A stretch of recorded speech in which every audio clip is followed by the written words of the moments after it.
Live from the BoD studio, it is Playin and Slayin, episode 77. Space Hulk. Or wait, I'm Space sorry. Hulk. Adepticon Preview. Adepticon. But the most important event, and the one that sells out the quickest, is Space Hulk with Troy Weiss. Hopefully you got your tickets already, because if you didn't, you're SOL. Just like if you wanted to stay at the Renaissance, gone in under 60 seconds. Good movie. Was it, though? It was fun. It was a fun movie. I have not seen it in probably 20. It's probably 20 years old, right? Maybe. Is it that old? Maybe not that old. Somebody might have to somebody do research. Yeah. I'm going to bring this full circle, though, in talking about Adepticon.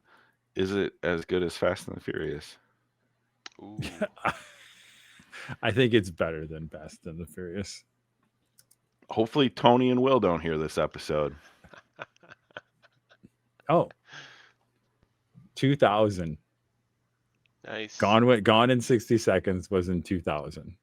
24 years. Yeah, more than 20. I was not even, that's crazy. All right. Well, let's get down to the meat and potatoes. And when you're playing and slaying, it's important to stay hydrated. I know you can't drink meat and potatoes, but, what are you guys drinking? Come on, Josh. What do you got? All right. I got a Powerade. Sorry. All right. That's good. What flavor, at least? Red? Red flavor? Red. Yeah. Yeah. Red's always a good flavor. What do you got, Troy? I have Good City Brewing. I found an old Oktoberfest. I gotta get right there. Oktoberfest. There's a little bit of glare. There we go. Marzen. Is that how you say that? Marzen lager. Marzen. Yeah. Very nice. A little bit of an 8. Yeah. So I got to get rid of this since it's now March and not October. So I found this in the back of the fridge. So we have moved through the fall and the winter into the spring. So yes, it is time to clear that out. And this is good. It's got a little sweetness. I don't know how they do this. It's got a little sweet. It feels like sweetness to it, but really good Oktoberfest. All right, Ty, what does Ty got? A flowery can. I'm drinking Blues Breaker. It is a Belgian-style white ale from Eagle Park. So it's got a little bit of that wheat kind of wit beer. Very clean, refreshing. Eagle Park continues to just do really good stuff. I don't know if I had to choose between them or Third Space and only keep one, it would be a very difficult choice for me to make. Yeah, I'm a fan of Eagle Park. They do good stuff. I almost grabbed a pretty good amber from Third Space because I have a 6er of that. That's very good too. For more shows like this, check out the Goonhammer Media Network. More info at media.goonhammer.com. Let's talk about what we're playing because we're not recording between the sheets. I'll start. So, because I've got a game that I actually really enjoyed. So, I think it was for Christmas, I got Nicole and my kind of a family gift. Dorfromantik. It's a tile placing kind of casual cooperative game based on the computer game that was kind of a hit a couple years ago, where it's just kind of you're trying to expand like farm fields and forests and rivers and railroad tracks, and as you connect a number of tiles of the same type, you complete challenges and earn points. So they made it as a board game, and it kind of fits into that like cozy, I guess, category because it's super like you just have a stack of tiles and you're trying to place them to fulfill challenges and score points. And then once the tile stack is done, the game's over and you kind of tally up where your score was. But they did something really cool where you record your progress and you track your score. And depending how you score, it gives you like completion or achievement points that you then fill in on a track, and you can choose to open different envelopes or boxes by going different ways in like a branching kind of map.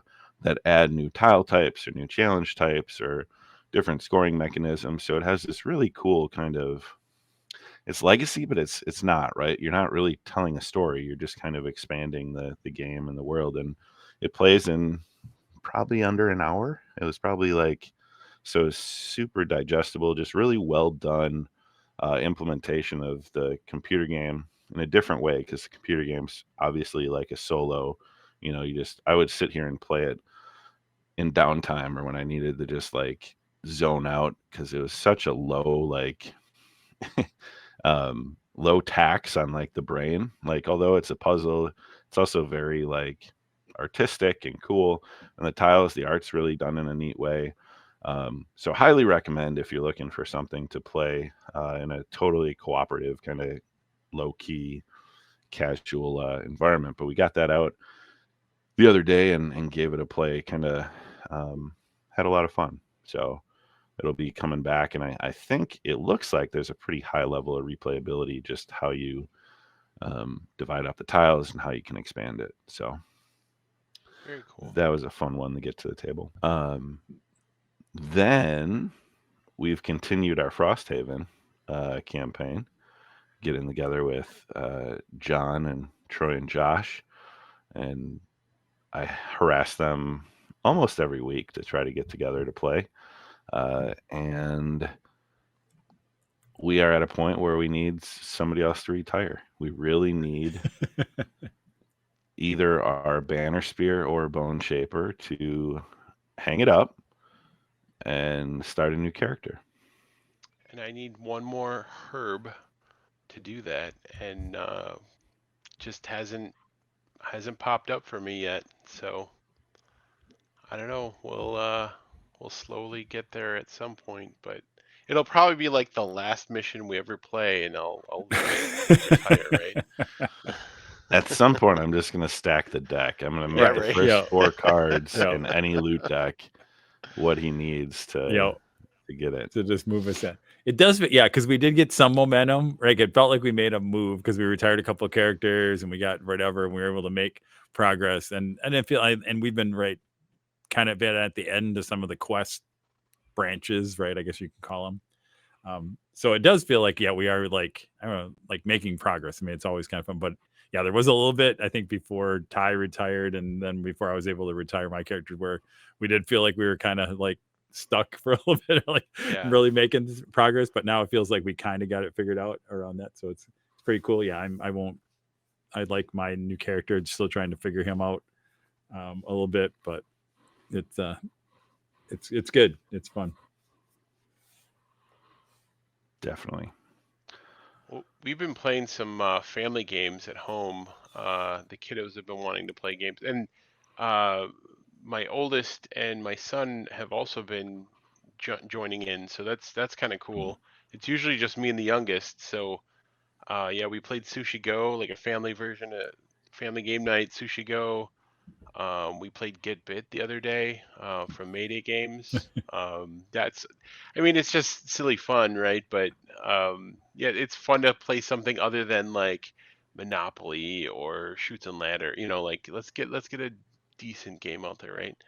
And then yeah, obviously we play Uno and Battleship and stuff. But Battleship's actually kind of fun with the kids because I start like teaching them little strategies, like clumping all the ships together or like spacing them out along the edges or, stuff like that. And they're like, oh, like I wrote the word high in my ships the other night, and my son was like blown away that you could do that. He's like, whoa, you wrote high. And I'm like, yeah, I mean, that's kind of a thing, so yeah.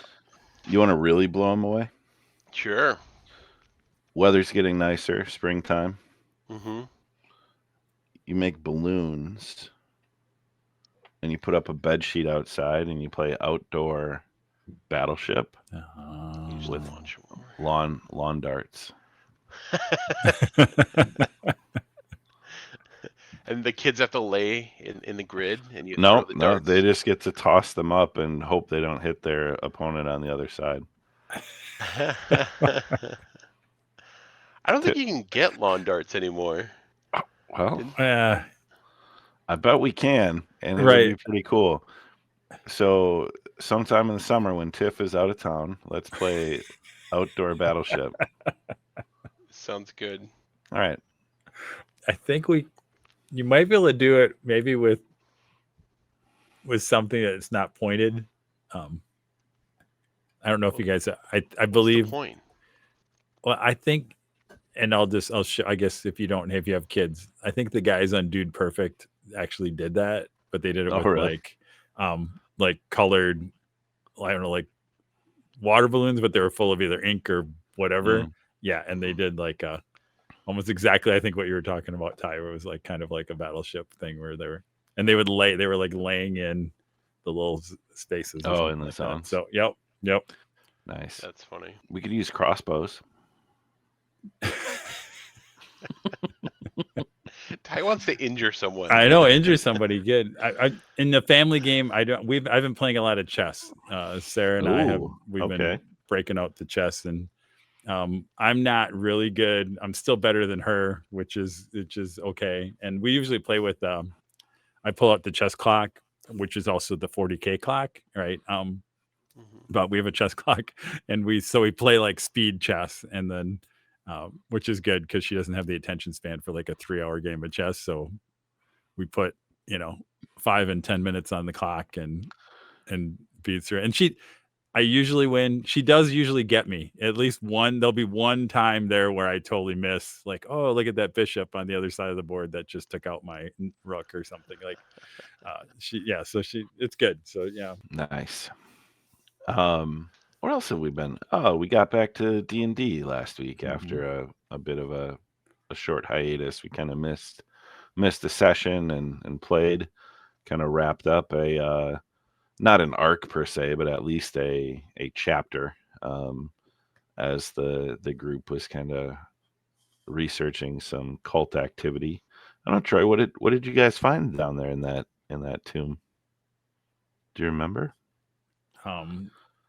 I gotta see if Tuck ever pays attention to stuff he's not killing. Was there like a book? I feel was there a book? There was a portal, the shattered hourglass, the 13 skeletons. Yeah. Oh, looked like some dark ritual had completed before you got there.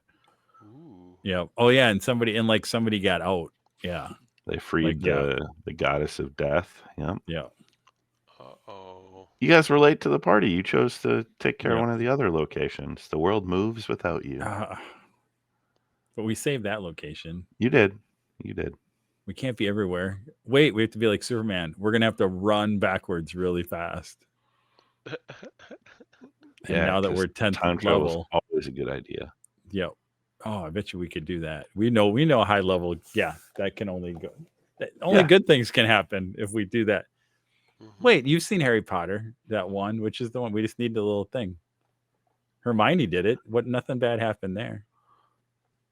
So I haven't actually seen all of the Harry Potters, and I've never watched any of them in their entirety without falling asleep and or getting frustrated at how terrible the world building is, how vanilla the magic is,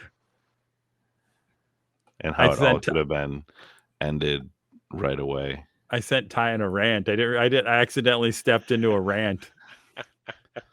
I am not a big Potter person either, but I know enough. I've seen enough of whatever the movie is, which one it is, the third one. I don't know which one it is. But he hid that rant trap right in front of you. You didn't even see it. You're a wizard, Harry. Yeah, barely. He's the most powerful wizard to have ever lived.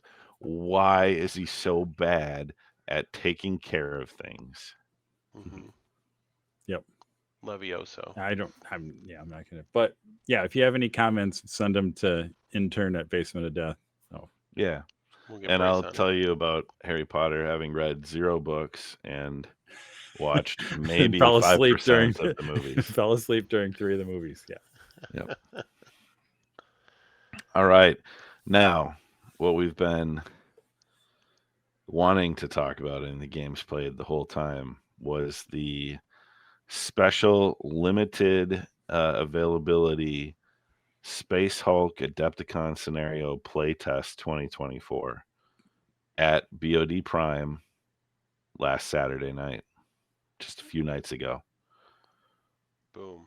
where all of southeastern Wisconsin's finest came out to attempt to stop the Tyranid threat, but really just to try to see if Troy and John could get it set up and ready and run through it in the time allotted.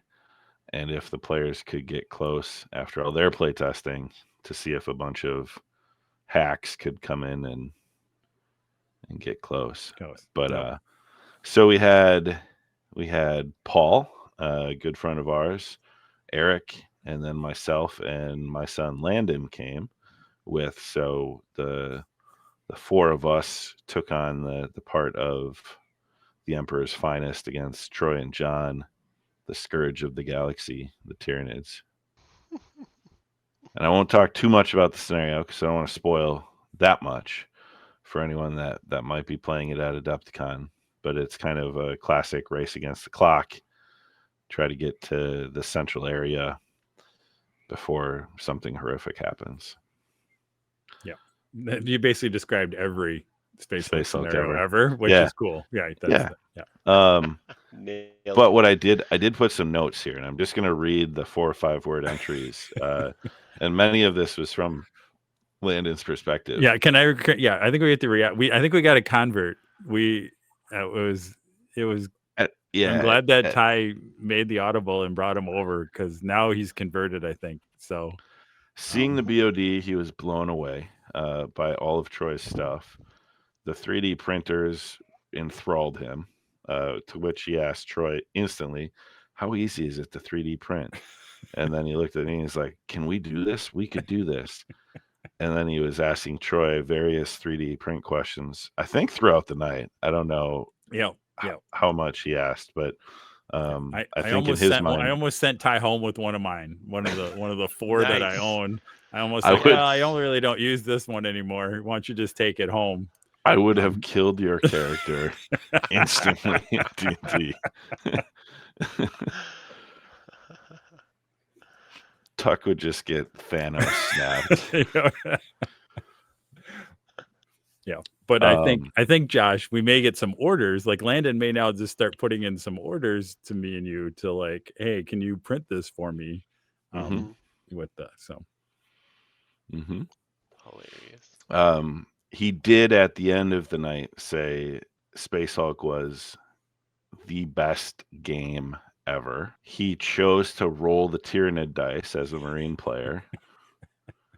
Tempting fate every time, but it worked out. He came up with more, as he said, clutched up multiple times to beat John's rolls, which beating John Weiss in a head-to-head roll doesn't happen often.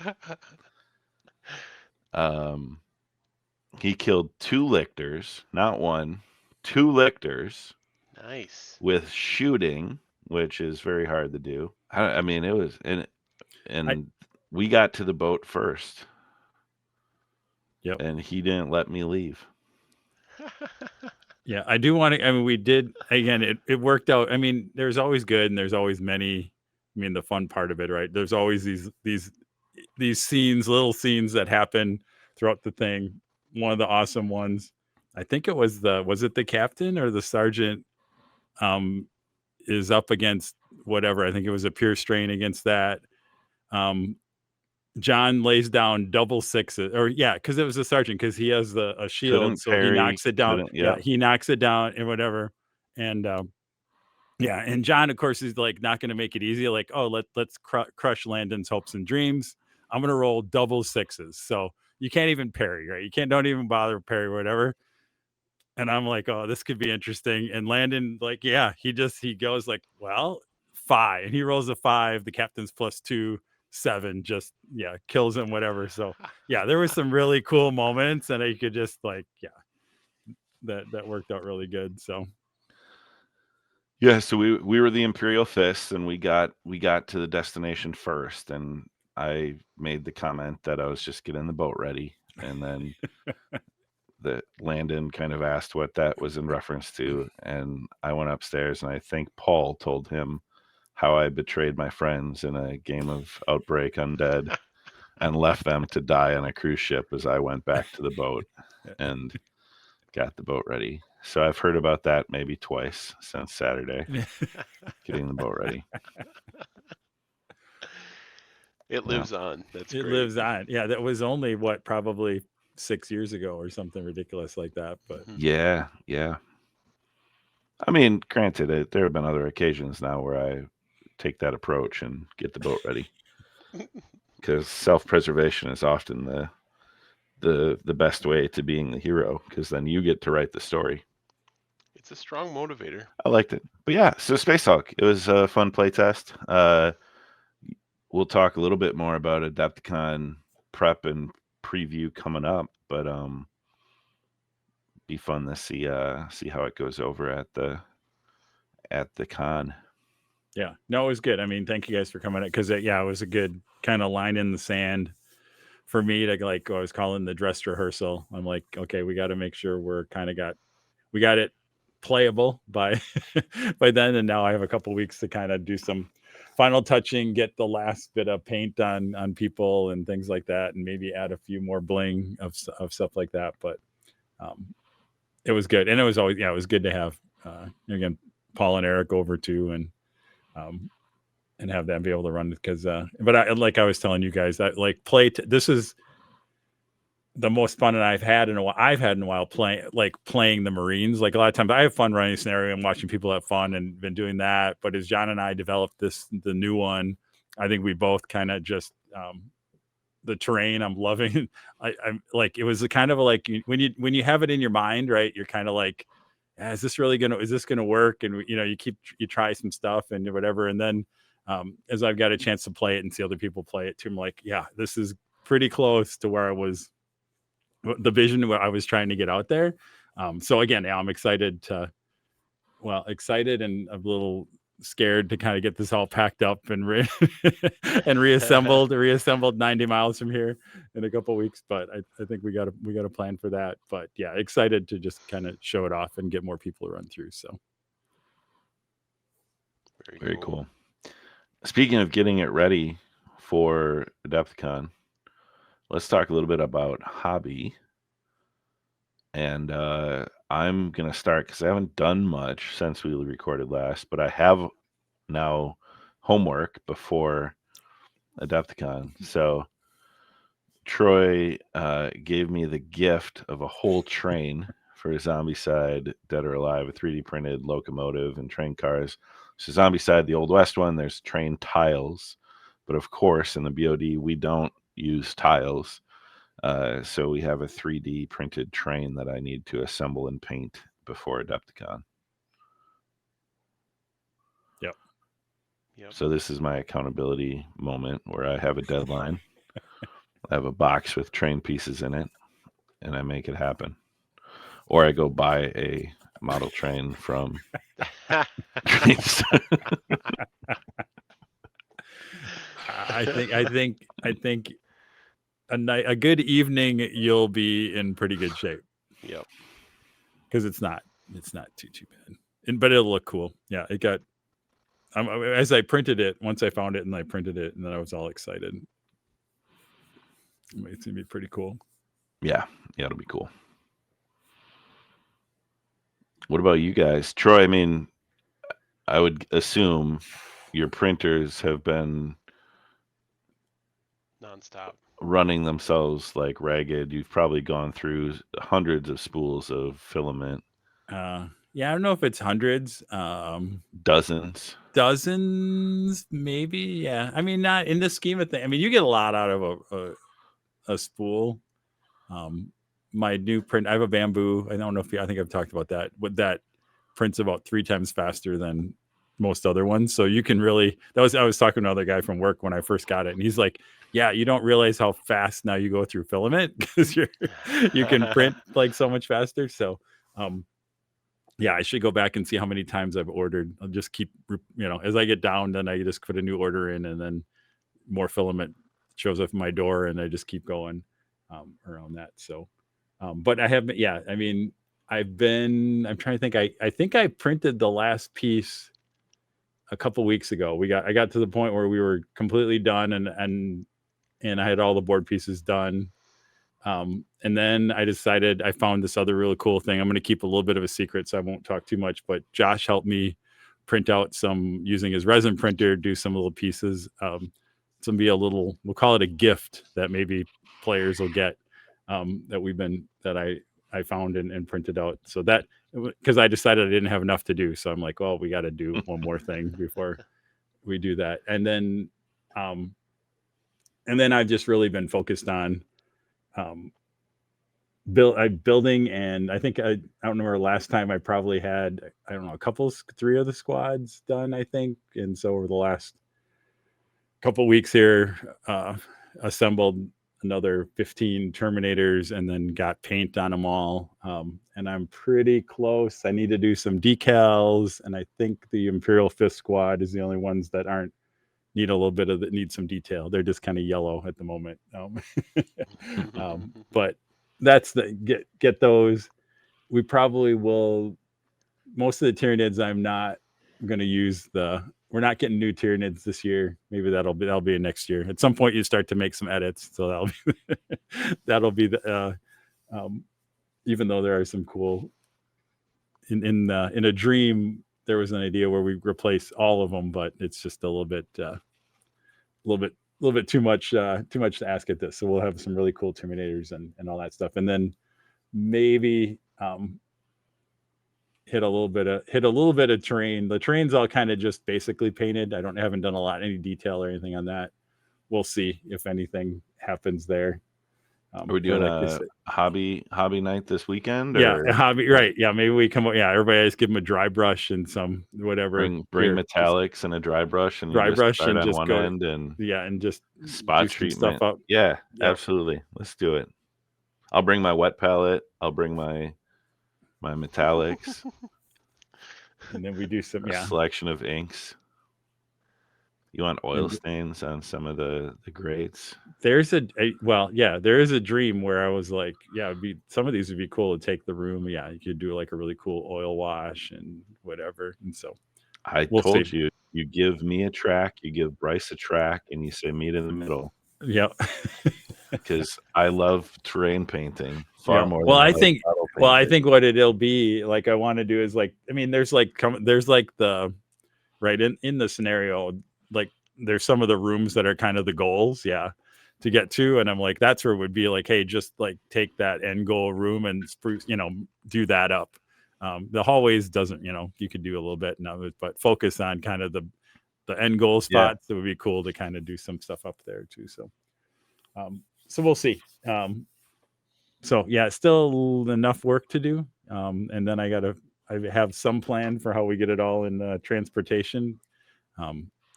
And because we're not a glutton for punishment, also like Ty, I know you're getting some of the we have to get some Zombicide games ready too to bring down for Geek Nation tour. So we got I've got mostly in pretty good shape. The last one of those, I got some paint on that the other day whenever it was 70 or something like that. So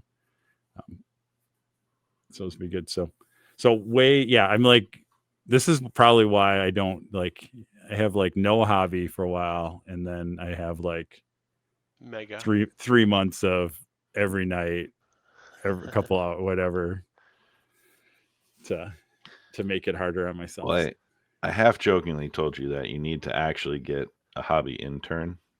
Mm-hmm. But I think we need to talk to Terrace about like finding a local college student and giving them like internship credit, a 4-credit internship with Geek Nation Tours / Basement of Death Enterprises. Yep.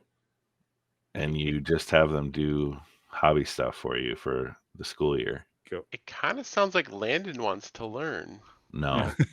So no. I did get Sarah to do she did color the blips, the new, because of course we have new blips and Sharpie, she's a big fan of Sharpies. That's what and I'm like, Sarah, I have something for you to color, which is what you do all the time. And only took a couple, and finally somehow I got her in the right mood, and she cranked out however many there are over there, 25 or 30 of the flip covers. So nice. So Josh, you've been doing some hobby, but I think some of it's secret in a way. What is not secret hobby? Yeah, so just been doing a lot of resin printing. Um, some of the not secret stuff is like um, wanting to put together what is it, the five leagues, Mm. 5 Leagues from the Borderlands. Yeah. 5 leagues from the Borderlands warband for just to try it out. So I printed just a smattering of fantasy type miniatures and stuff, and kind of scaled them up to fit what Ty was planning on playing. So yeah, hopefully I have enough that I'll prime them and paint them and stuff. But yeah, I've just been 3D printing, resin printing like a madman lately. So it's just been fun, different. It's a completely different hobby. Like you think 3D printing is the same? It's a whole different world. So yeah, if you dabble in one and haven't done anything in the other, just know that it's flipping everything on the head. So yeah, or on its head. Yeah, there's the whole cleaning and taking the supports off and making sure everything's good before you actually cure it, and yeah, like the whole it's a whole messy mess. So yeah. So I just put 5 Leagues from the Borderlands. Quick. Sadly, I don't know how to share it for everyone on YouTube. Maybe we can add it. I can throw it out. Of it. So I was talking with Dr. Gabe, and he showed me some of dabbling with AI art he's been doing for like a brainworm of RPG world making or ideas, and he figured out how to get Dolly to make like a map for a fantasy world. And part of 5 Leagues from the Borderlands is you like draw your map and generate it. But I think AI generative art is the way to go for a 5 Leagues from the Borderlands map. So I'm gonna maybe commission my AI art specialist doctor and see what we can get, giving it like the prompts from the book, kind of the rolling table, like roll it out basically, and have like the terrain types of locations and use that to feed the generative AI to get like a map of your world. I think that would be really cool.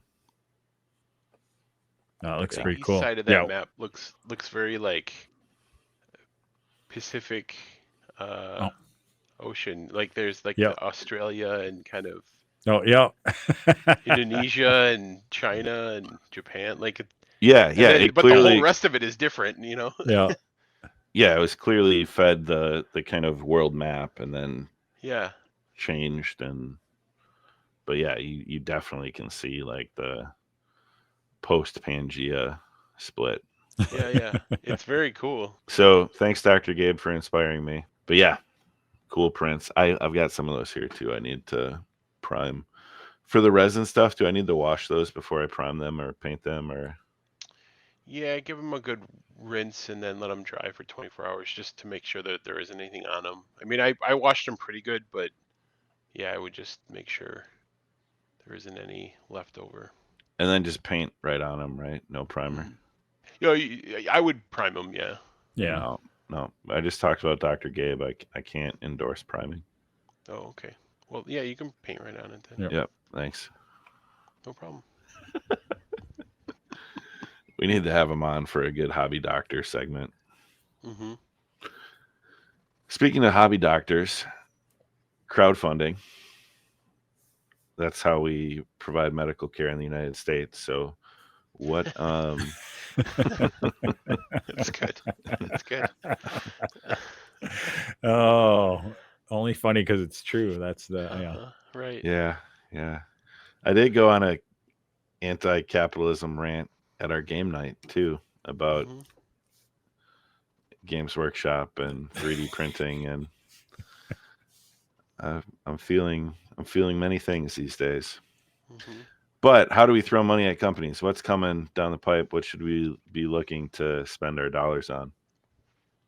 New Thunder Road expansion. If you didn't get Thunder Road the first time, might as well get it now because it's a great game.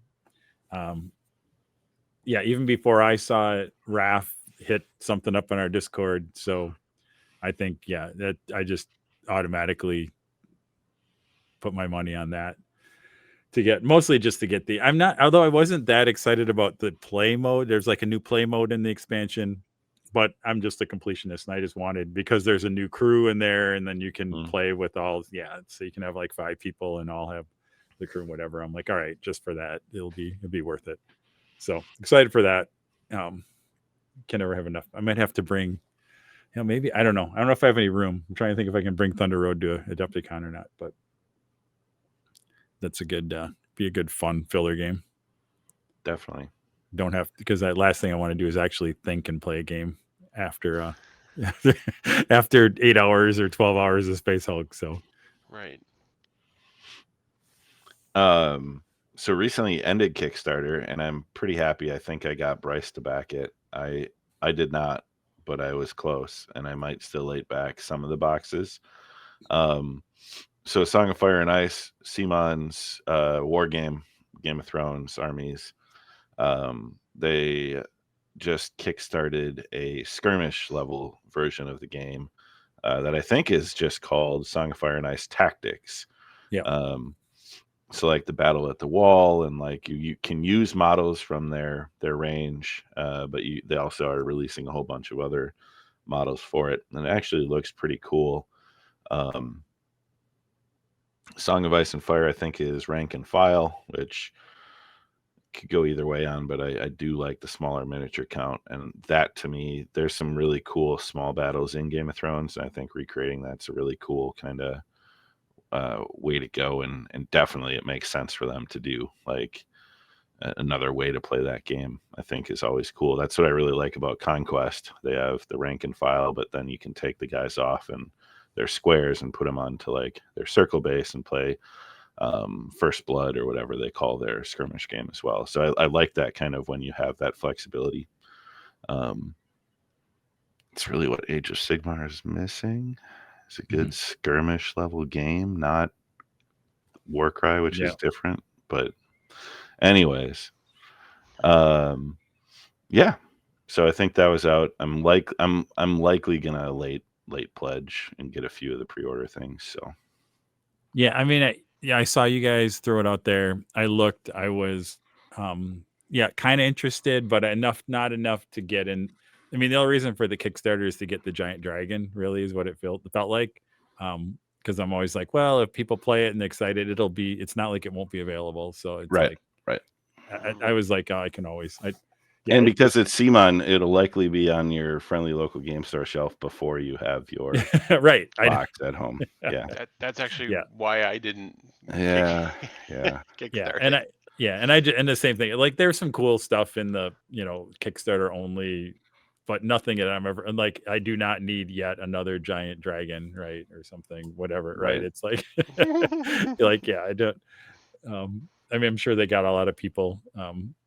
Just like what was the Marvel one, right? When they did Galactus and everybody bought the giant Galactus. Yeah, or like Death May Die and the huge Cthulhu. Oh, the huge Cthulhu, right? Yeah, that's what I was thinking of too. Yeah, they know exactly how to get people. So yeah, but yeah, I don't know, looked interesting. Speaking of things that look interesting, any other items before we dive into the library? Should I go first, Joyce? We'll continue to build the suspense for what you're going to share with us. Yep. That I've been building suspense for an hour. So Lorcana Into the Inklands, the second expansion, but third set for Lorcana, released February 23rd, and it was available everywhere at MSRP.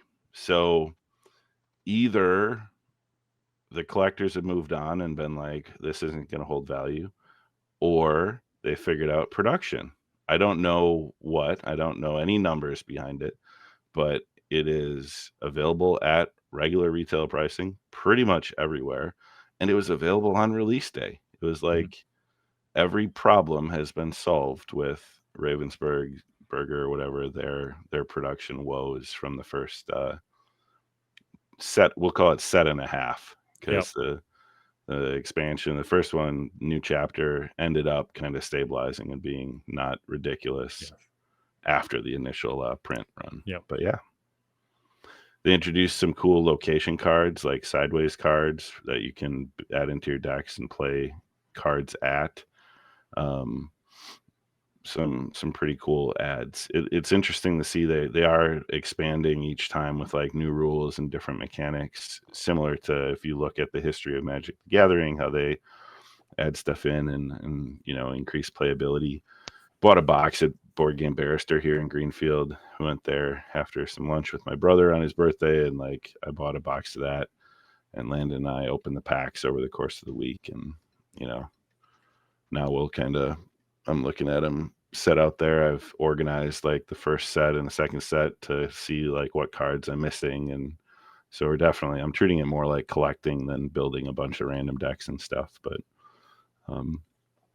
Into the Inklands dropped. Cool. Are you net positive on your investment yet? Yeah, I mean, because I know you got a couple of really good cards that were so I have financed any more decks. So, so I have 2 of the Elsa Enchanted cards from like the first run, which are the foil full art that at one point had, I think, been over $1,000. Now they're probably like $400 or whatever, but someday it could be more. So I mean, with those, and then a Enchanted like Tinkerbell from the first set, and a couple other like $50 cards, right? Yeah, I'm way up on the 4 boxes, I think, in total that I bought between the 3 sets. So there you go. We'll see if it holds any value into the future. But Yep. Yeah, you just never speculation know, right? part, right? Yeah. I mean, if a card is going to hold value outside of their initial like promo cards that they did, which were super limited, like that will be the card from set 1 that forever would be like. Obviously saying it's the Black Lotus of the set is silly, but like if there were to be a card that at some point is super valuable from their first set, it's going to be that Elsa full art card. So I think Tinkerbell would be high up there too, like just as an iconic Disney character. You know what I mean? Yeah, for sure. It just remains to be seen how long do they keep going. How long does it stick around? But as a Disney thing, it likely does keep some collector value far into the future. But what that is, who knows? Right. And how long do you got to hold it? Like I'll be dead and gone, and maybe Landon will be in his 50s, and it'll be Antique Roadshow will be a Twitch stream in VR. It'll be a VR stream show where you bring your NFTs to display of real things. You have real things made into NFTs and then bring them onto the VR broadcast show. Maybe. I'm just thinking like that should be like we should like somehow get a room next to the auction at Gen Con and do some version of the like Hobby Gamers Antique Roadshow, right? People bring their stuff, and because I think it would work both ways. You'd get the there'd be some cool finds there, and then the better ones are the people that bring stuff that they think is worth everything, and you're like, yeah, it's worth $2.53. We just saw one auction for $3. $3 10 minutes ago. 10 minutes ago, and you see their face drop because they're like, they for sure that they had their $300. But this was a copy of such and such that I got at Free RPG Day in 1997. Free RPG Day. Yep. It's only valuable if somebody else wants it. That's the Right. Speaking of valuable that somebody else wants, I need you to tell me about all right Sandbox. So, and this is just total, well, I won't say it's total luck, because I'm sure there's algorithms that basically trace everything I do and know everything I look at the internet and Instagram knows. So I happen to be in my Instagram feed, and what do you know, like pops up is this thing called Dragon Sandbox, which is an immersive tabletop gaming experience in Milwaukee, Wisconsin. And I'm like, what? And I immediately grabbed the link and dropped it in our show notes to show Ty, because I'm like, well, maybe this is Ty's side gig that he's not telling us about. And basically it looks like it's we've talked about some of this before. It's basically the pay to play D&D. They're curating, basically D&D sessions at a local, are you familiar with the Chef's Table in downtown, somewhere in downtown Milwaukee? Looks like a little, some kind of a small, very restaurant with a lot of character. I've never been in there, but just looking at the pictures has definitely a lot of interesting character around it. But yeah, they have, again, there were 4 dates. A couple of them are passed. Well, one's passed and one of them is this weekend, March 10th, to date ourselves here. But you pay about $50 a seat for a 4-hour session, or you can buy a whole table of 6, and it sounds like they provide the GM and the location and even characters, and do kind of like a one-shot deal. And again, depending on what your level is, it sounds like they'll tailor it to whether you're novice or kind of more expert people to do it. So yeah, no experience. We can't endorse or whatever or deny anything about it, but just kind of hit my radar, and interesting thing. And the only thing I'm interested in, and again, I don't right. I think if you're selling it, maybe you would, I don't know, maybe this is the classic Games Workshop, hands only. Like, I would think maybe you would tout your GMs. Like, wouldn't you put like your GMs create? Maybe not. Maybe that gives them a lot of options about that. But I feel like you would use that as a selling feature, right? Would be like, hey, here's the actual GMs that are doing it. You'd think, and I don't see anything about that. Just, it does say, dedicated game master. Again, they're trying to say it, but I feel like that's who I would be. It's like, you'd think you could click through and say, here's the people that we have on our staff, right, that run games.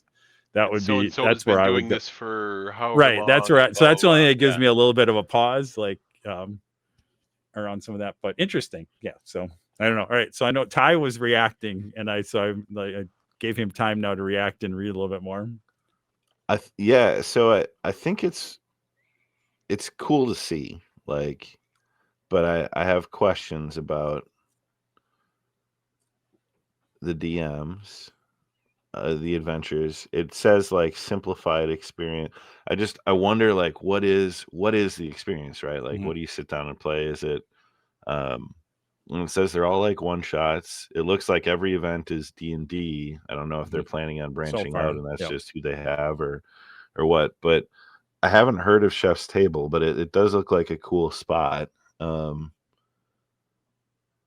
3rd Street. So, I mean, I honestly don't know what to expect. I think it's really cool to see. We should maybe this summer try it. Right? Yeah. If there's some dates, we might have to like get 4 or 5 or 6 of us together. And I'm gonna request a naval adventure. Like a belly button? No, like the ocean, Josh. Oh, no. Like an orange? I want to get the boat ready. An orange. You're exploring a giant, and there's a cave. You find out you're in it, and there's oranges in it. And orange, and you find out, you're in a giant's belly button the whole adventure. Yeah. 2023 founded. I mean, it looks pretty. Like, this is fresh. So we may have to do some research, and I almost want to drop a line and be like, if we do this, it'll be tax deductible, because it'll be if we make our Schedule C Playin and Slayin, we or don't a really 1B do that, or whatever. We need to register as a nonprofit, a charitable gaming organization. Basement of Death LLC. But yeah, pretty awesome to see here in Milwaukee. More to come. Maybe someday we can do a review or find out who's responsible for this and talk to him. Or maybe you become one of the DMs. Mhm. No. Go deep cover. Mm-hmm. I guarantee they can't pay me enough to make it worth my while to DM for different strangers every Sunday. Fair enough. All right. Let's go to the library. What are we reading, listening to, watching? What's new and exciting in the media that we consume? I'll jump in first. I've been going to bed quite early lately, and not I have an exam I'm studying for, so I haven't been doing a whole lot of fun reading, except for Babel. I'm really enjoying it, and I'm 2/3, 3/4 of the way done. And yeah, I've hit like some really key points in Mhm. that book. So really fun, really enjoying it. But yeah, it's good. I like it. Rebecca Kwong, like everything she's written that I've read, I've loved. So she can do no wrong in my eyes. But Definitely. beyond that, I haven't been doing a whole lot of reading, listening, or watching. So Hadn't you read or started Neuromancer recently? oh yeah, I completed that. Yeah, I finished That up. Yeah. Yep. Cool. Yeah, that was good. I liked that a lot. All right, Troy. Coin flip for who goes Cool. first. I'll You win. do it. I'll go. Heads. So it's come to an end. Spoilers, Horus is dead. The End What? and the Death, Volume 3. What? Spoiler alert. Yes, but well, there was no spoilers. When Did you know I was there the day yeah, the Horus day that Horus slew the Emperor? slew the Emperor? I think I've told that story before. I can put myself in the play. Like I know exactly where I was, what I was doing, what year it was, 14, 15 years ago. When I opened that book up and read that line. And so it was interesting to come to the end. And I had talked about a little bit last time around initially, again, turning the End and the Death into 3 volumes. Did it need to be 3 volumes? But in the end, I'm actually kind of glad it was like, you didn't want it to end. Like you didn't want because it's been such a, 60 book trip, 60 book, 15-year trip. I can see where Abnett was like, how do you just finish this in one 500-page book? That's not really going to do it. So he did, he's made an epic, right? He created this epic. Yeah. Does it need to be 3,000 pages? Maybe not. Maybe it should have been 2,500. Maybe it should have been 2,000. I don't know. But in the end, he hit all the points. I think, there's always gonna be criticism and do better, but I enjoyed the ride, and he brought it home, and that's it. Now it's just really weird to not have any more Heresy book. Like it's just it feels a little bit weird after a decade or more of always like, hey, we're on this road and on this trip, right? And you had momentum and whatever, to have something kind of come to an end after that, all that time, is a little bit, it's like, wow, it's like, I don't know, like, now I have all this open in front of me. What am I gonna go read? So Malazan. Why I've already been down that path, and it could take me another 10 years to catch up through that. But what I did go is I did jump in, and you've talked about it, is I did grab Hunger of the Gods. Is fun to jump back into that world, to get ready for the 3rd book, which hasn't been quite announced yet, I don't believe. So I should be ahead of that, to get to there. So John Gwynn, what's the first book? Shadow of the Gods. Shadow of the Second- Gods. Yeah. Second book, Hunger of the Gods. Interesting how they brought more. Again, you guys have read them, I think both, but I was interested to see more point of view characters starting to appear in this. So I'm only about I'm not even a third in. So interesting to kind of do that. But again, love that series and where it's going to go. I talked a little bit about Rebecca Kwan. I read Yellowface that I think Ty had talked about. I got done with that. I had an interesting where it was interesting. I can't say I enjoyed reading it, but it was kind of like a car accident. It's like you couldn't really not finish it and kind of not do it. So I will leave it at that. It's it is an interesting. It's good in what it is. It's just because, again, it's the first person point of view. You have a protagonist who's not maybe a very likable character, which is an interesting thing. But there's a lot. I mean, there's a lot of dialogue. I mean, a lot of commentary. She's making a lot of commentary about a lot of things, about how the novel writing and author, that whole publishing industry work. She makes a lot. There's a lot of stuff around the story too, that kind of, and a lot of social media. It's just there's a lot of stuff in there to digest and do that. But I can't say I enjoyed it. I can't say I felt good. It's like, right. It's just you're not going to come out feeling good. You're going to come out feeling but there's something to it, right? Like you do have a sense of like, oh, okay, I get what she was trying to get at, but. One of the things I love that she does is she makes like depth to her characters with like, some sort of caste system or some like racism or some, like some other thing that makes the character like, besides, whatever else is happening in the story, there's something going on with the character personally that adds to the flavor of.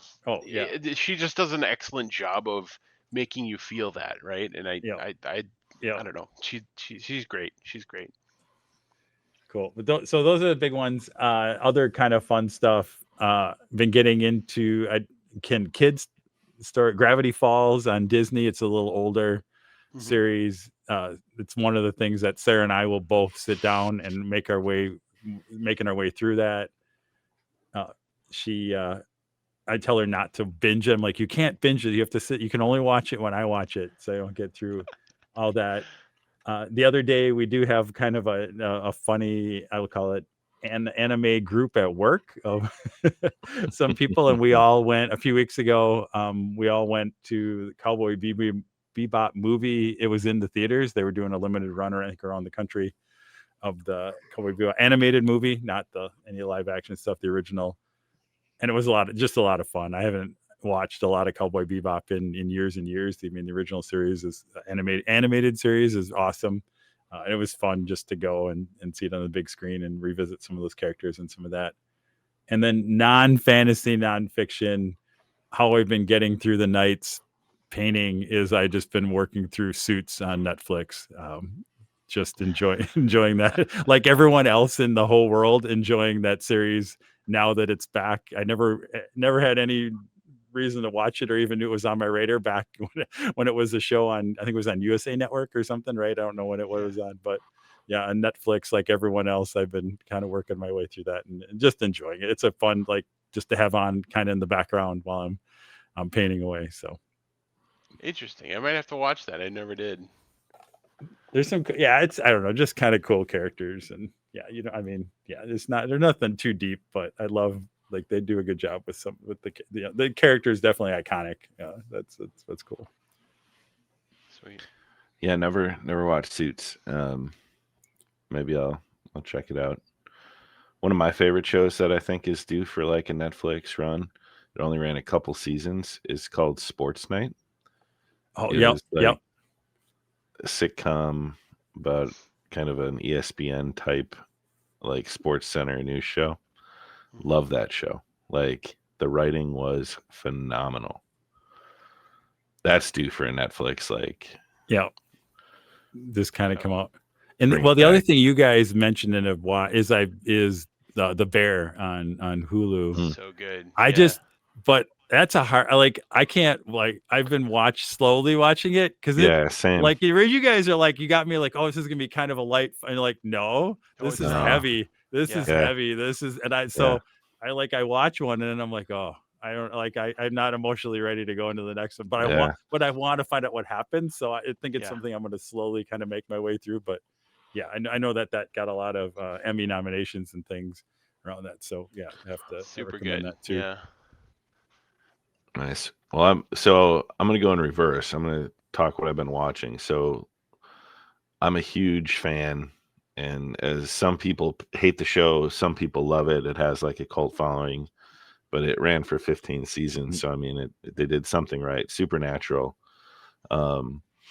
So Landon is probably a little younger than I'd like for him to watch the show, but like he watches a lot of stuff that is worse likely. So we're watching Supernatural and we're on season 4. And if anyone is familiar with the show, the first 5 seasons were all that they originally kind of created as an arc. Everything after that was just like added.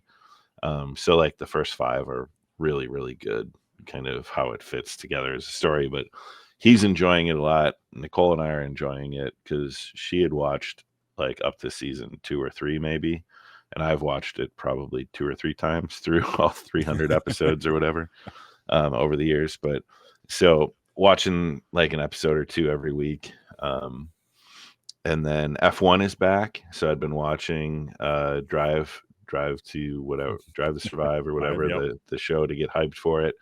And then Bahrain was Saturday, so Landon and I watched that.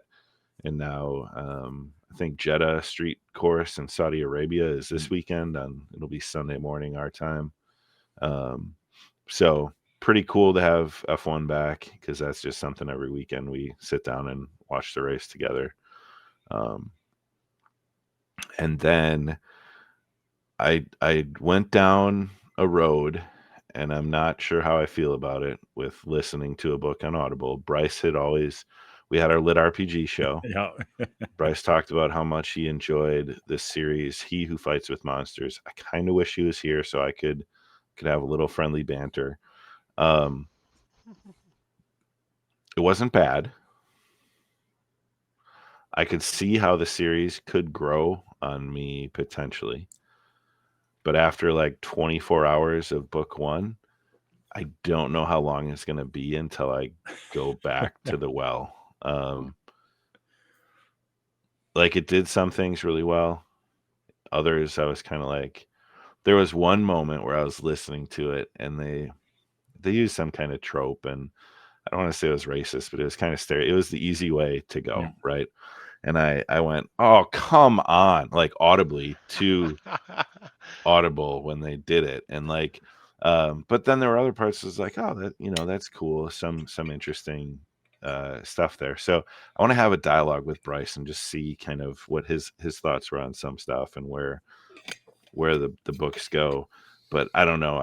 I don't have credits now. I've got plenty I want to do. So I don't know that I'll go there to that well again anytime soon.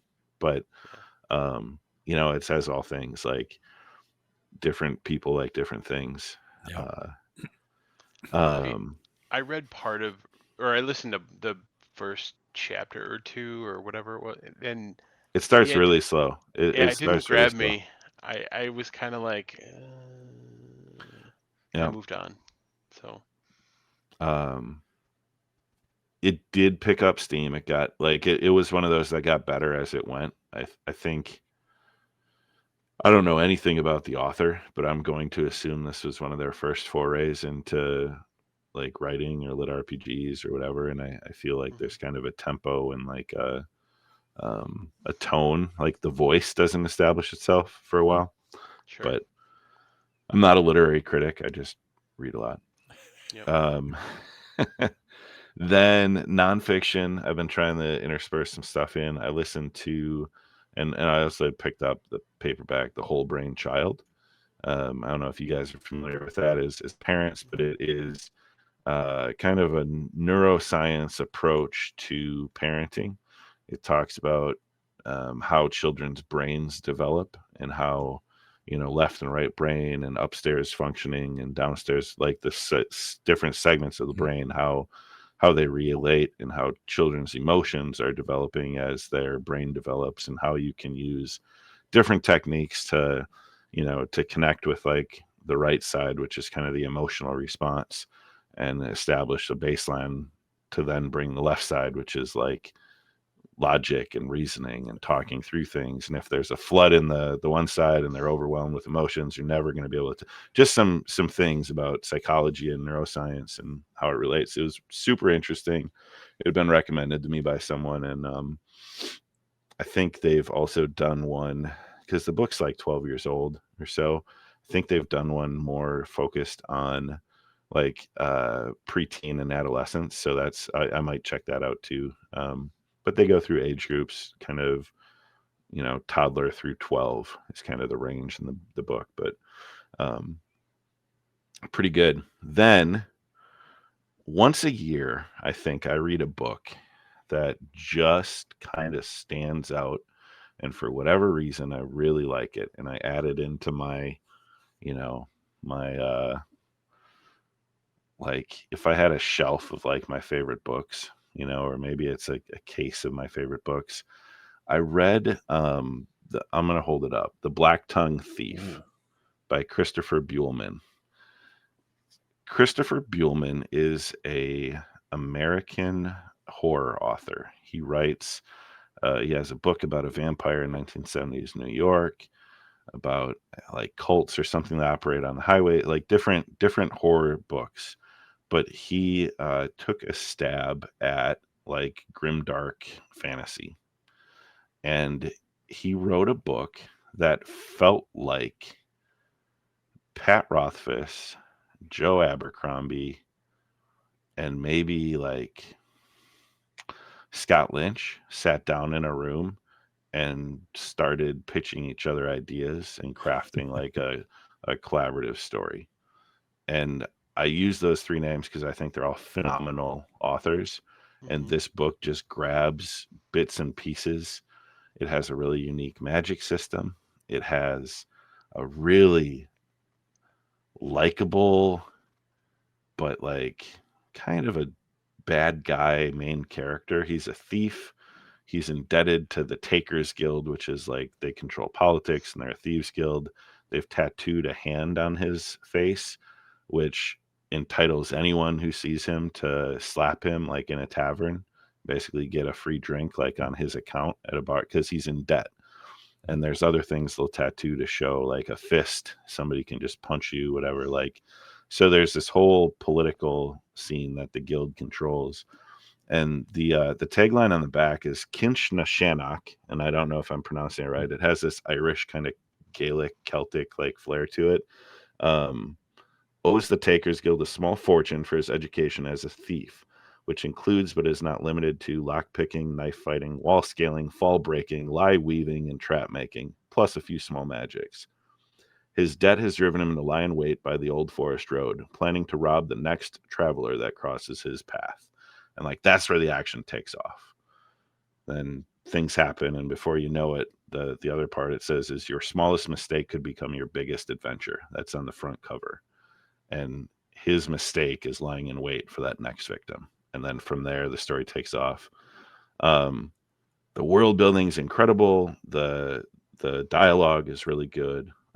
Like I was actually blown away. It was a book I bought because I feel like maybe it was John Scott who had told me about it. And I think he gave it like 4 stars and said, yeah, there's some decent. I connected with the book, and I can't stop talking about it.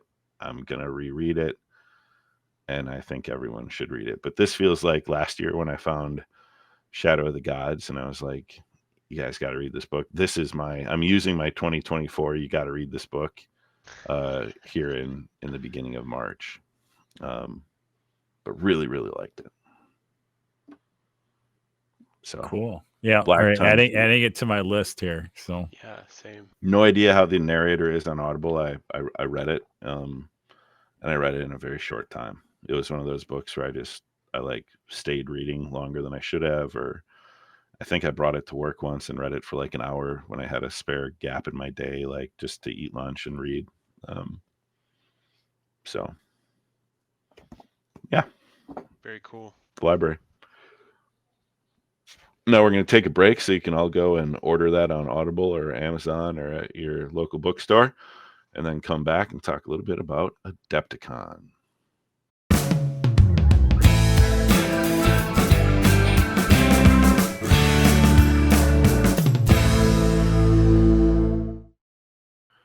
And we're back, and we're going to talk kind of Adepticon plans.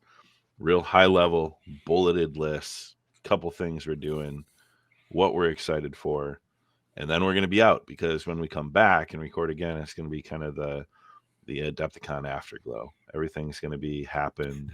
Space Hulk's going to be done and dusted. You know, the food will be consumed. The Malort shots will be still on the table where Raph poured them. But we'll do a full recap. So this is kind of our like quick and dirty preview before we head off in a couple weeks for Adepticon. So we've talked about Space Hulk prep, playtest, hobby left to do. Troy, tell us about the events, when you're running, what you're running, and then likely the rest is just the what else just is around there. Adepticon? So Space Hulk every day, all the day. No, so we're running 2 events a day for Thursday, Friday, Saturday, one whatever late morning and one kind of late afternoon, early evening. We may be doing a couple other friends and family stuff around that, but generally, so yeah, back to back for 3 days. Where that's all it is, and we'll pace ourselves. My goal this year was to pace myself a little bit, so that like that's all I'm doing, and I'm fun. Like I've a blast running it, but also just make sure that you can that Saturday is as good as Thursday. Make sure we have time to eat and drink and sleep and do that stuff too. So it is a little bit. So that's about it. I'm not doing it. I don't think I have any events. Sometimes I'll do a hobby or something else like that. I don't know if you guys have any hobby events or anything else like that. But and then just Sunday's kind of the cool down. Do some shopping, hang out, and some of that stuff. So Josh, what kind of Space Hulk are you planning? I'm going to Space Hulk at the Friends and Family one of the evenings, and then my only other events, ticketed events, are 2 airbrushing classes. I figured, like I've just been self-taught from beginning of my airbrushing. I've taken tips from you guys and from Bryce and whoever. But yeah, I figured I'd actually get a class. I feel like I'm at that point where I know what I'm doing enough to get by, but let's like step it up a notch. So I'm taking 2 airbrushing classes just to see what they can teach me, and maybe I'm doing something completely wrong and I should be doing it a different way. So yeah, that's my goal, is just to learn a little bit more about the hobby. do you know who's teaching? Who's teaching your? Lovejoy, Adam Okay. Lovejoy, Aaron Lovejoy. Yeah, I think it's Aaron. Aaron Lovejoy, yeah. Yeah. And the other one I don't remember. Yeah, I'd have to look. I forget. It'll be good. It'll be interesting to hear. I don't know who your other one is, but I've never done a class with Aaron Lovejoy, so it'll be good to get some perspective. I would say Caleb is who I've done a couple times. I've learned a lot. So I didn't see him or Kat in the courses, at least during event registration. I didn't see any CK Studio stuff. Yeah. So I don't know if they're not there or if they're doing it. I don't know. Yeah, I don't know. And I know Kat's working for Army Painter now, at least in the US. So yeah.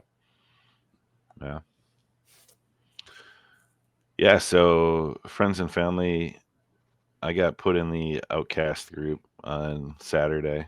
Everyone was like, I'm going to change. Can I change the Thursday? Can I change the Thursday? No, I'm kidding. But I see we don't have a special guest. So Yes, you do. No, you have special guests on explicitly on the Thursday. Your special guests are named already. Yeah, me. I'm the special guest. Right, You just haven't told them yet. Right. No, I'm kidding. It'll be awesome. I was playing telling with Josh, Raph I and am his buddy almost Tom and- more I am almost more excited for the friends and family tables because playing with my friends that again, you guys, whatever, but a lot of people that I don't get to see as often, and yeah, throwing down is going to be both of our friends and family tables are going to be a blast. So for sure. Dibs on the salamanders.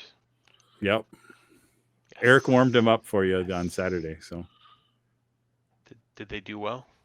They did do well. They did pretty good. Good. I think I got one or two. And did they leave somebody? I can't remember if he left somebody. He might have left somebody. So it was good. Sweet. But yeah, so Friends and Family Space Hulk helping run some Zombie Side for Geek Nation Tours at their welcome dinner Wednesday. Man, I don't know what else I'm doing. Events. Oh, I signed up for Age of Sigmar, the Gibbering Dome. So Paul Wagner, good friend, part of the Mortal Realms crew, has run a narrative event for the last several years of Age of Sigmar at Adepticon. Thursday, I think it's play 3 games, do some cool stuff. So Danner and I both are in that event. It runs from like 10 o'clock to 8 o'clock or something on Thursday. Then I have an airbrush class on Saturday. It's like Airbrush 101. I'm basically just doing it because I think the last time I touched an airbrush was Adepticon last year, and I want to use mine, but I need to like set up the compressor and stop just being scared of it. So my hope is maybe I can do this and then be like, okay, I can do this, and set it up and use it some more. But yeah, other than that, pretty low key. Hopefully, I really want to do a learn the play kind of Shatterpoint more than the demo I did before, because I think that's a game I want to buy into and start playing. Probably bring some Crisis Protocol models for like a Malort Tower throwdown with Raph at some point. Just hang out. I'm keeping my dance card pretty open by not having like the team tournament or anything. So we'll see. Let's talk. So that's events in Space Hulk. What about like any vendors, any games, any areas that you're pretty excited to check out this year? I mean, we always try and do. I always try and do a walk around on something. I mean, like last year, the Crisis Protocol tables were ridiculous. Like even some of the smaller games, like the Infinity tables, were like the terrain on some of the smaller. Again, part of it is because you're not running 100 some tables, right? You can put a little more energy into each one of the tables. So there's some really cool, even though they're still organized play kind of things, right? There's some really cool tables. So if you get a chance to walk through that, it's always good. And then, I always strongly, it's just in some ways tradition every year, Saturday night, making sure you can go when they do the team tournament kind of display parade, you can call it, right in the hallway on Saturday night. That again, you can I'm always just amazed at the creativity that different that the different groups put together to put out there. Some of those displays and dioramas are just unbelievable and over the top what they do, and so that's again just really cool to see. And again, it'll also be right, we have a Golden Demon going on too, right? So again, if you can get a chance just to go wander through those, you know what I'm more excited cases, to see from a painting contest? Atomic Mass Games is doing their of the Mighty, I forget the like Crisis Protocol, and I think you'll see some really phenomenal display pieces there that people are doing. I don't want to say it'll challenge Golden Demon, but I think Golden Demon's had some pretty big name artists be pretty frustrated with how they've done things the last couple of years. So I'm interested to see what is what there. Yeah, it'll be, well, there's going to be good painting. Oh yeah, right? Yeah. I mean, good. I mean, and I think even Creature Caster does Hmm. their thing again, because their miniatures are crazy too. And then you see what some people are able to do with them from the paint. So again, again, if there's just so much, even if you're not playing, there's a lot of things to do and hang out and again, there's the whole hobby. I don't ever get to spend time down in the little hobby area under the stairs, but there's also opportunity to grab a model and grab some paint and mess around down there. Yeah. Sure. See if you can find Danner and Bryce doing a paint a competition piece in a day challenge. You never know what you'll see. Josh, anything you're looking at or targeting to make sure you do a perusal, a walk by? I when Bryce and Danner did that last year, it got my juices flowing to like try to do a model, maybe not in a day, but like over the course of the 3-4 days. So yeah, I might spend some time in the hobby area just trying to knock something out.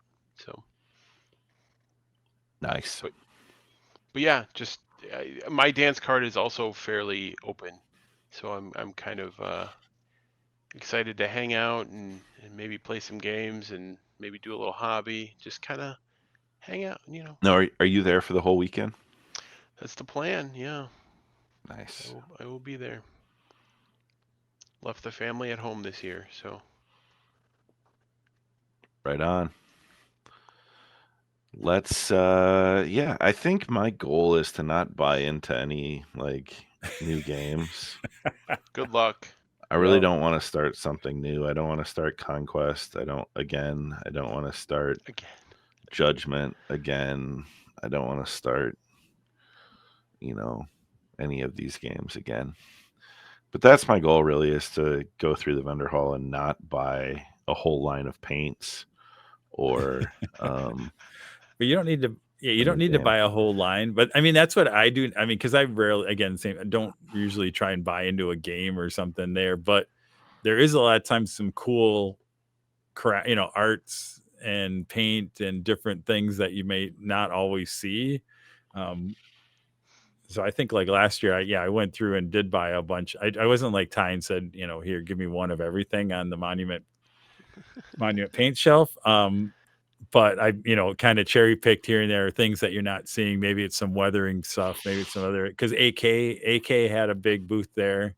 Again, they were, it was full retail, whatever what you were paying. And but there was stuff that I just don't see every day in our normal shops around here. So it was like, hey, pick up a little bit of that. So I always find that fun to just kind of walk around and find, little either hobby or game accessories or things like that, or arts and paints kind of things that maybe you don't see everywhere, or you just want to try it and then decide if you're going to really buy in and buy, more sets and some of that stuff too. So for sure. Then I think part of the what to see is like who, right? I know I'm pretty excited. I've been out of the like competitive Warhammer Age of Sigmar thing. I don't do events really anymore, so it's kind of like a reunion chance to go see some really good friends that are likely around the Age of Sigmar tournaments throughout the weekend. Spend some time there. Other people. I think it'll be a slightly different attendance. I think like Gabe probably won't be there, and I know Paul won't be there. Like, but the crew that is there from our gaming group will be fun to hang out with. Yeah. And I don't know, Josh, about our BoD Steakhouse dinner. Like, no Dr. Gabe, no Paul. It might be Danner and me sitting across the table from you with your like, little like 4-ounce filet medallion. Because Tom won't be there. His Bryce will be there, right? Maybe. I don't know what his deal is for the weekend. I don't know either. But yeah, so we'll have to plan accordingly. We might need a romantic table for 3. Yeah, I'm good with it. Maybe we can recruit the Weiss brothers to come. I think Eric has come a few times. Maybe Yep. he'll come hang out. The Weiss brothers won't because they're doing Space Hulk like all the time. Yeah. We'll And see. Troy We do doesn't eat meat. have our Friday evening. We are trying to like have our downtime. So Oh, we could do Friday night maybe we can do. Yeah, we'll just find a Did place Ben where we and all John where we all like can eat. steak. Well, they do. Ben for sure. I don't know. Yeah, John, I'm not so sure. If you're ready They to have wrap really it, good. I bet we could find fish for you. turn it Like, into a. I don't eat fish. You I don't eat any- even any no, fish. No, No. I don't eat Balls. anything. Yeah, nothing with a face. Fish don't have faces. This is Yeah, they do. ridiculous. And All I don't right. know what Johnny. John only eats meat wrapped in a hot dog, so I have no idea what he would eat. So. All right. So hotel woes. I did put that, and not woe like excited. Whoa. Whoa. So the Renaissance sold out literally in a minute and 50 seconds, which was highly disappointing and almost made me rage quit entirely. Because I have a tendency when I can't get housing at a convention to rage quit the convention and not attend for at least a year or two. So I'm off site, which is part of the allure of Adepticon for me is always the convenience. So that's a big reason why I'm not doing a bigger tournament, like not a ton of events, because you don't have the ability to like just go chill at the room for a few minutes. But the good news is we're at the same hotel. So yeah, we'll have There's our offsite party yeah, right. in a hotel lobby bar that isn't as cool as the one at the Renaissance, but maybe stays open past 10 Yeah, o'clock. you're right. on the It first might. few nights. Yeah, we'll see. We'll see. Yeah, you might come back and tell us stories about how the Hyatt's awesome. Yeah. Yeah, I mean, maybe, perhaps, but yeah, Adepticon. I think it prompted a discussion of have they grown? I don't know how long they're signed through the Renaissance or what they could do next, but like, do they need to consider a bigger space now that they are like truly outside? They've outgrown the Renaissance. Like they have events at other places and like they use every inch of it. So we just need to get some people that get like food poisoning or something, so they don't come back, and then we'll have hotel space next time. I don't. It'll be interesting. Yeah, again, and I haven't gone to any of the real staff meetings or stuff there. And again, they don't really, even in the staff meetings, they don't give us a lot of behind the scenes because it's more about the bigger group. But the Adepticon core group that worries about all that stuff is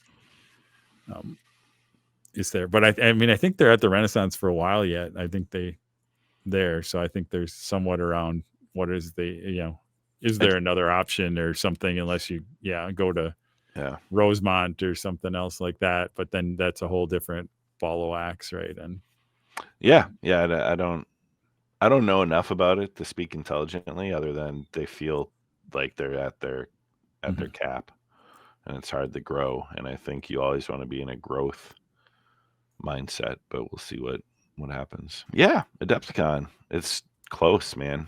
We're 3 weeks roughly from not even 2 weeks. I'm out 2 weeks from today. Yep. Oh wow, the 20th, not the 24th. Yeah. So by the time this comes out, it'll be less than 2 weeks for everybody on there. So excited. It is second best 4 days in gaming. Yeah, you're right. Because BoDCon for this year, BoDCon will surpass this year. But this, Adepticon has surpassed Gen Con for me a while ago, and now BoDCon is gonna take the championship. That's right. Title belt. But it's still Adepticon. It still will be the energy and excitement will be cool. We should raffle off a BoDCon 2025 badge to a listener. We're gonna have badges. I mean, now we are. We're having badges. I wasn't thinking about it, but now we are. Now we are. We are definitely going to have badges. Yeah. Accomplishment ribbons to put on your badge. Does Ty get one or do I get one? Who gets one? Who gets badge number 1? Oh, ooh. Me. Do we just start? We just start with 2. Yeah. I mean, I'm the event. I'm the event Right, creator, founder. Right. Yeah. Give Ty 0. He gets badge 0. All right, we'll figure I it want out. badge 1. I'm the Alex Kammerer of BoDCon. My life's achievement will be realized. Here, I know it. You guys can roll for it. I don't want to bet. I want to wear a cool orange shirt that says BoDCon staff. That's what we're gonna have, staff shirts. Oh, yeah, we will. Now we need those. Dang it, Ben. We're just the budget on this thing's going up. Yeah, yeah, going up. But I mean, shirts are happening, but it's staff shirts. That's a whole nother thing. We'll make it happen. We'll make it happen. Speaking of BoDCon, let's talk what's coming up and get this show in the can. So Adepticon, March 20th through the 24th, Schaumburg, Illinois, at the Renaissance and other surrounding venues. Origins in summer, I think. Is it still in June? I feel like it's solidified in June these days. Yep. I think it's man, every time we talk about Origins, I say we really should try to get an Origins trip, but obviously this summer that won't happen. With BoDCon a month after it in July. So BoDCon, you hear us talking about this. We've talked about doing board game weekenders. We went a little bit bigger. We rented a place that looks awesome in the middle of nowhere, Missouri. And we're going to likely talk about it in more depth as we get closer to July. But not a real convention, but it is a group of our friends going to a destination to play games for several days and hang out. So that will be a summer activity about right between Origins and Gen Con. And then Gen Con August. Indianapolis, I don't know that I'll be headed that way at all. Troy, are you thinking about doing a night or two at Gen Con? Yep. I actually have a hotel room, so there you go. That's probably my tipping point, that I'll at least show up for a little bit. So maybe I'll take Sarah with me this year and we'll make it a family trip or something. Nice. Very cool. So convention season is upon us here in 2 short weeks. Obviously, other events, things happening. We'll keep you posted. If you see anyone wearing Playin and Slayin gear, blue hoodies, black or gray t-shirts, various other hats and things, please come say hi at Adepticon. iTunes, YouTube, like and subscribe, I don't even know where it is anymore. But if you're watching us on video, hi, you can see us and continue to see us. basementofdeath.com. I'm sure shortly following Adepticon, Troy's going to have up some cool Space Hulk reference material and stuff. So get to the website, see his Black Library reading list. Now that the Horus Heresy is complete, our gnomes are going to be typing furiously on their single key keyboards to finish up the Black Library reading list. Reach us on email, intern@basementofdeath.com. All of our names, mainly Josh. Josh wants email from listeners. Send it to josh@basementofdeath.com. But that's it. We're done. Keep the dice rolling. The drink's on ice. And no matter what, at Adepticon, keep playing and slaying.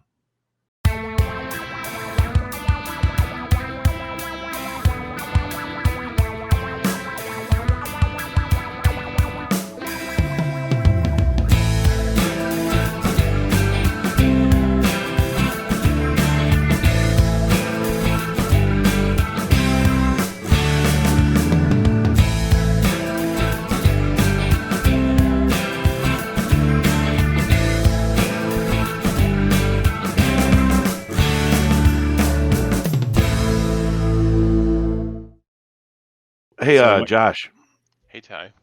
what do you call a fish with no eyes? What do you call a fish with no eyes? Fish.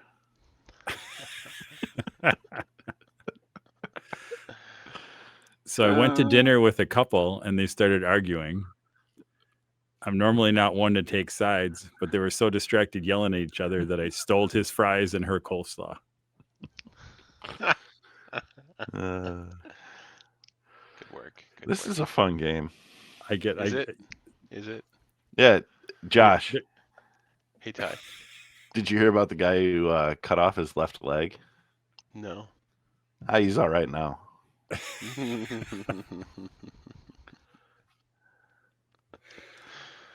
Woo! Good stuff. I got one more for you, Josh. All right, Ty. Why do dragons sleep during the day? Why do dragons sleep during the day? Because they like to fight knights. That's good. That's good. All right.